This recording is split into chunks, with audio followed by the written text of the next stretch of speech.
Ah, Marrakech! Pour ce 4e séjour dans la ville rouge, j'avais envie de voir les choses sous un nouvel angle. Je voulais oublier un peu l'agitation de la Médina et découvrir le pays depuis les airs. J'ai donc embarqué à bord d'une montgolfière pour avoir une vue à 360 degrés sur les paysages lunaires de la région. Bref, j'ai effectué mon baptême de l'air en montgolfière et c'était juste magique. Pour avoir la chance de voler à plus de 1000 mètres au point du jour, il faut se lever tôt, très tôt. Le matin, il est très tôt et on va pas tarder à partir. On est en train de prendre le petit déjeuner avant de faire notre tour en montgolfière. Je voulais juste vous montrer un petit peu ce que vous voyez là. Derrière moi, le lever du soleil sur le désert. C'est genre trop beau. Donc du coup, un 4x4 vient nous chercher devant notre riad et il y a déjà un jeune couple qui est installé. Après une bonne heure de route, nous arrivons dans un bivouac où un petit déjeuner nous est servi. Après cette courte pause, on nous emmène un tout petit peu plus loin dans la campagne, entre le Oued Tensif et les montagnes de Jbilette. Une nacelle est en train d'être montée et toute l'équipe s'attelle à la manœuvre de gonflage. En fait, il y a une espèce de gros ventilateur qui introduit l'air dans le ballon et puis il se redresse enfin. C'est un spectacle impressionnant et très silencieux. C'était vraiment très beau à voir. Comment te dire que je suis très mal.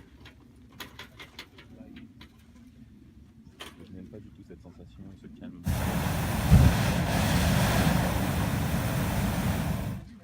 À bord, s'il vous plaît! Avant le décollage, le pilote nous demande de nous accroupir. Lorsque nous nous relevons, nous sommes déjà bien haut dans le ciel et pour tout vous dire, je n'ai rien senti.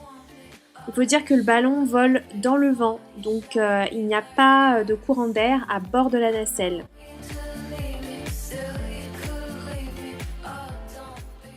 Au rythme du bruit du brûleur actionné, nous suivons le vent et ses envies. Parce que ouais, en montgolfière, on sait où on décolle, mais on ne sait jamais où on atterrit. Bref, de là-haut, le paysage est fantastique. D'un côté, on aperçoit le désert, et de l'autre, les montagnes géantes de l'Atlas, d'où le soleil se lève et se reflète un petit peu partout.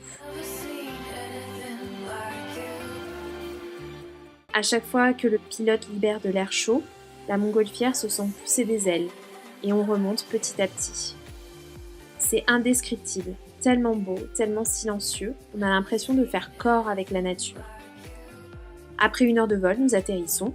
Le 4x4 nous attend en bas pour nous réceptionner.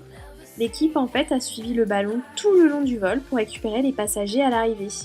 Le pilote nous remet notre certificat de vol avec nos petits prénoms dessus. Et après quelques photos, on retourne au bivouac pour profiter d'un petit déjeuner berbère. La montgolfière, c'est vraiment une expérience hors du temps que je trouve magique et que je vous recommande vraiment. J'ai vraiment hâte de pouvoir revoler, de redécouvrir d'autres régions de cette manière, par les airs. Voilà, j'espère que cette vidéo vous a plu. N'hésitez pas à la liker, à vous abonner à ma chaîne YouTube et je vous dis à très vite.